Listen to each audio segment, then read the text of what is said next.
Nous incitons, comme je viens de le dire, des organisations, pas des individus. Mais il faudrait d'abord, dans un premier temps, faire un recensement pour savoir quels sont les types d'entreprises que nous avons, quels sont les acteurs qui exercent dans toutes ces filières, dans tous ces secteurs. Après avoir fait un recensement de tous ces acteurs, de tous ces individus, de par leur profil, de par leur organisation et leur niveau de maturité sur des entreprises qui sont créées, alors à ce moment-là, l'État peut proposer, nous avons parlé de fonds souverains, de fonds d'investissement, de banques de diaspora, tout ça est aujourd'hui à l'étape d'annonces, mais qui ne sont pas encore matérialisées. Alors, comment les matérialiser? Parce que justement, la diaspora se plaint toujours au niveau de la démarche que ce n'est pas toujours inclusif.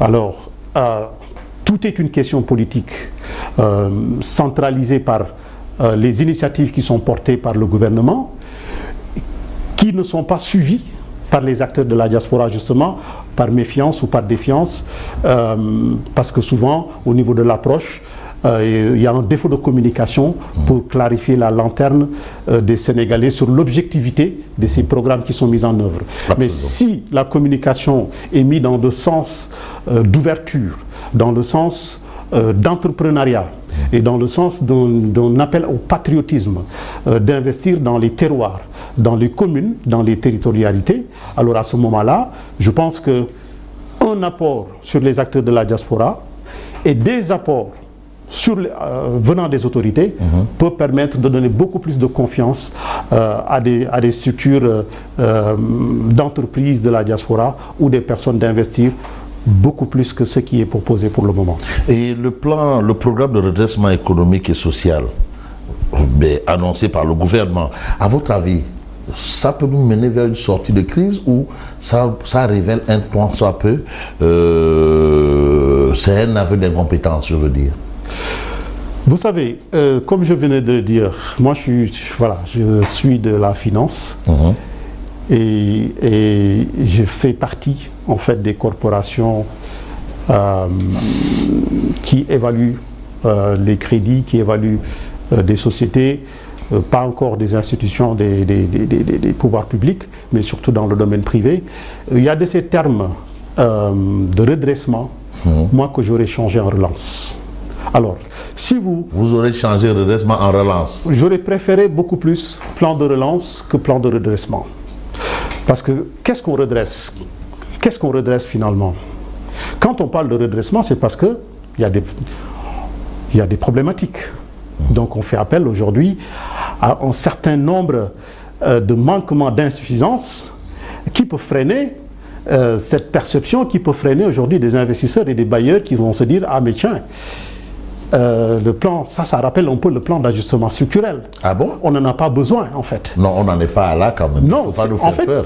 Non, c'est par rapport au terme. Oui. Au terme, parce que les mots ont leur sens.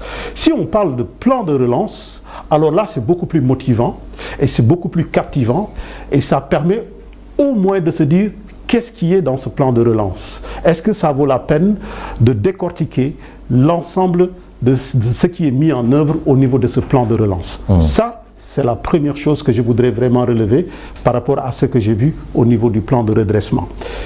Il en faut les plans, comme je viens de le dire à l'entame de l'émission. Plan Sénégal émergent, agenda Sénégal 2050, plan de redressement, tout ça concourt à une cohérence qui devrait être faite à long terme. À long terme? À long terme. Non, mais redressement, parce que c'est lié un peu au fait que les ressources ont été pillées sous l'ère Macky Sall et il va falloir que chacun serre la ceinture. Bon, ça c'est un discours que j'entends de plus en plus. Mais oui, mais... vous savez... Est-ce que c'est pas la situation économique aujourd'hui n'est pas liée aussi à ça? Fabrice, vous verrez dans tous les pays, à chaque fois qu'il y a un changement de régime, les régimes sortants et les régimes qui viennent au pouvoir constatent tout le temps des démêlés par rapport à la conduite et par rapport à tout ce qui a été fait. Donc c'est un classique? C'est un classique. Je pense que quand on s'apprête à gouverner, il faut se préparer à toute éventualité. Et là, on parle de la magistrature suprême. Dans cette magistrature suprême, justement, le régime qui est parti a été sanctionné parce que il y avait des manquements à tous les niveaux. Mais oui, il a laissé aussi. C'est pas une surprise. Il a laissé aussi le pays au 4e sous-sol. Il a laissé une pirogue qui coule de partout. Vous savez, un État contraint. Vous savez, Fabrice, quand on est manager, le leadership a ses exigences. En tant que leader et en tant que manager, vous avez la responsabilité aujourd'hui d'une nation, vous avez la responsabilité d'une communauté. Votre responsabilité, c'est de donner espoir. Votre responsabilité, c'est de créer les conditions, les synergies pour trouver les moyens nécessaires, quoi qu'il en soit, quoi qu'il advienne, pour construire le pays. Vous avez été choisi parce que justement, il y a eu énormément de soucis. Mais vous pensez qu'ils ne le savent pas, tout ce que vous dites là? Je ne dis pas qu'ils ne le savent pas. Je constate les propos et j'exhorte qu'on puisse vraiment faire table rase de tout ce qui s'est passé et de travailler pour avoir un avenir radieux pour les concitoyens. Et c'est possible. C'est possible. Quand je dis table rase, ça ne veut pas dire qu'on annule tout ce qui a été fait. Non. Il faut de la bonne gouvernance. On arrête la reddition des comptes, toutes ces choses-là. C'est ça, table rase? Non, c'est pas ça, table rase. Justement, la reddition des comptes, ça fait partie de la bonne gouvernance.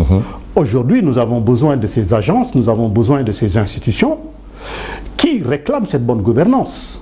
Et dans cette bonne gouvernance, je pense que les textes sont clairs.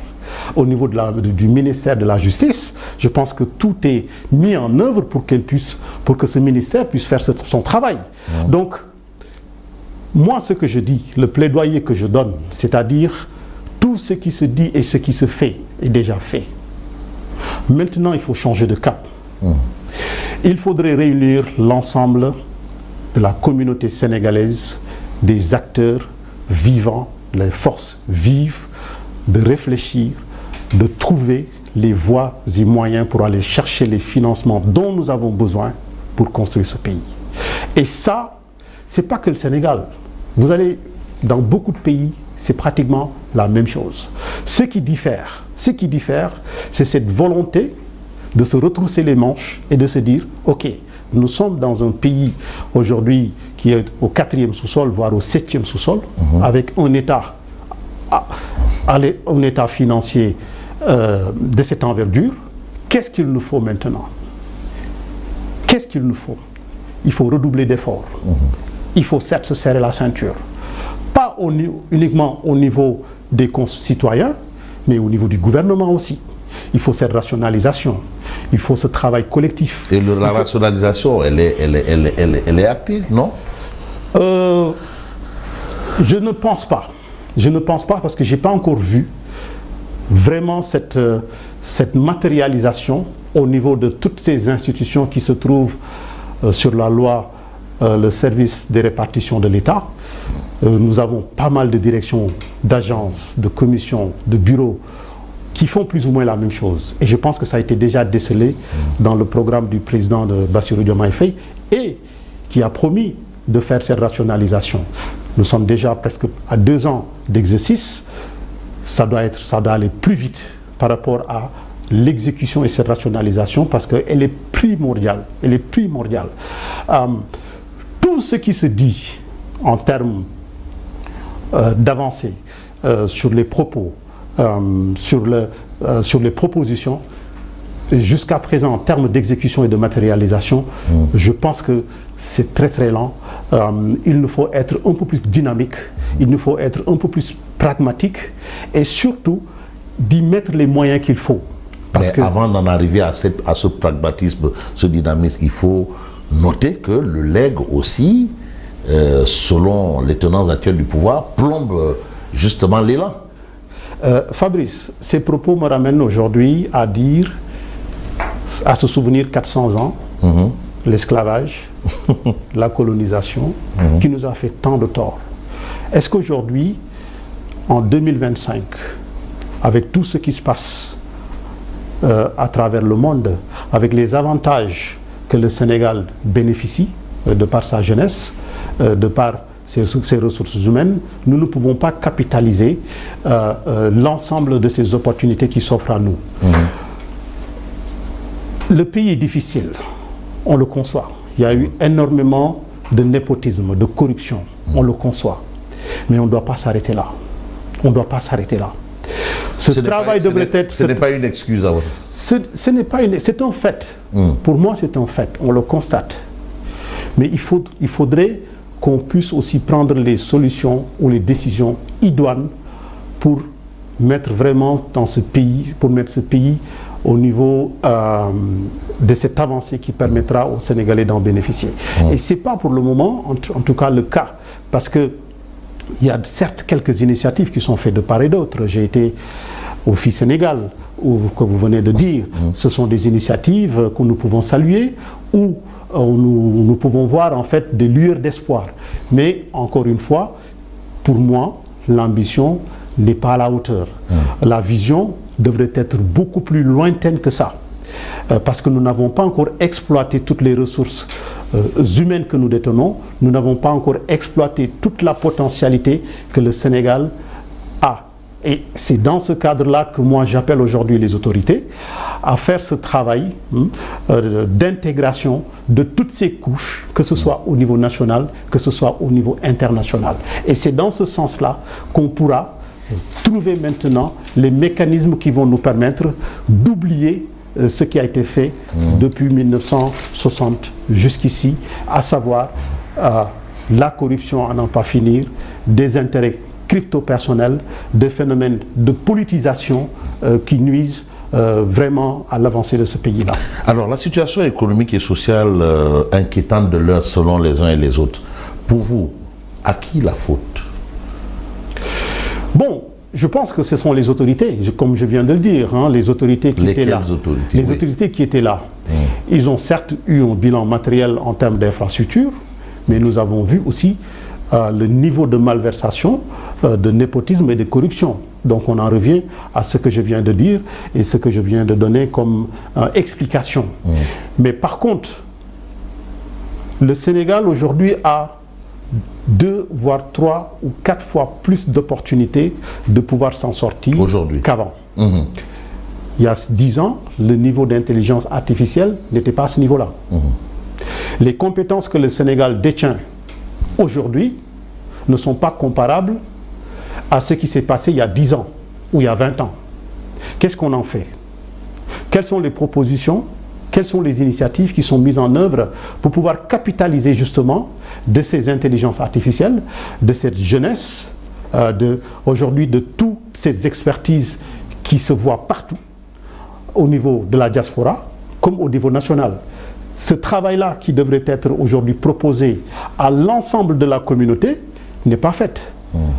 On se cantonne des programmes, des projets qui sont proposés par les gouvernements, qui sont pour le moment exécutés, à mon sens, qui ne donneront pas les résultats escomptés par rapport à une attente du peuple un peu plus exigeant, un peu plus demandant, dans un contexte de plus en plus difficile. J'en reviens aujourd'hui au PM, quand il donne la déclaration qu'il a faite. Il nous faudrait des gouvernements attitrés de partis politiques pour pouvoir gouverner. En donnant comme exemple l'administration Trump ou l'administration Macron, mais ces pays sont des pays développés. Ce sont des pays où aujourd'hui, en termes de ressources humaines, en termes de capital humain, ils ont atteint le summum. Ce n'est pas encore le cas. Vous conviendrez avec moi qu'en termes de renforcement de capacité, en termes de tout ce que nous avons besoin pour avoir un certain niveau, pour pouvoir piloter l'ensemble de ces programmes et de ces projets, ces pays-là, la France, les États-Unis, mais ce sont des pays qui font plus de 800 000 ingénieurs. Vous voyez, nous, au Sénégal, nous n'en sommes même pas à 10 000 ingénieurs par année. Donc, la comparaison n'est pas raison. Nous sommes un pays sous-développé. Et je comprends une politique qui a été menée par un parti politique, qui a été menée par des personnes avec une vision très très claire, de la mener. Mais ça n'exclut pas de prendre quand même les ressources et les compétences de ce pays-là pour pouvoir piloter, ne serait-ce que ces pays-là soient des pays sous-développés, fort endettés, qui ont besoin d'urgence et qui ont besoin de réponses immédiates par rapport à toutes ces problématiques-là. Si nous ne nous mettons pas, nous, toutes nos forces dans la réflexion pour gamberger les systèmes les plus adéquats, les systèmes les plus adaptés, les systèmes les plus profitables, de par la tradition, de par la culture que nous avons, mais pour résorber le gap entre les pays émergents, les pays en voie de développement et les pays développés, mais nous n'en serons pas là. Le gap s'élargit de plus en plus. Parce que justement, en termes d'éducation, nous n'avons pas renouvelé le système éducatif.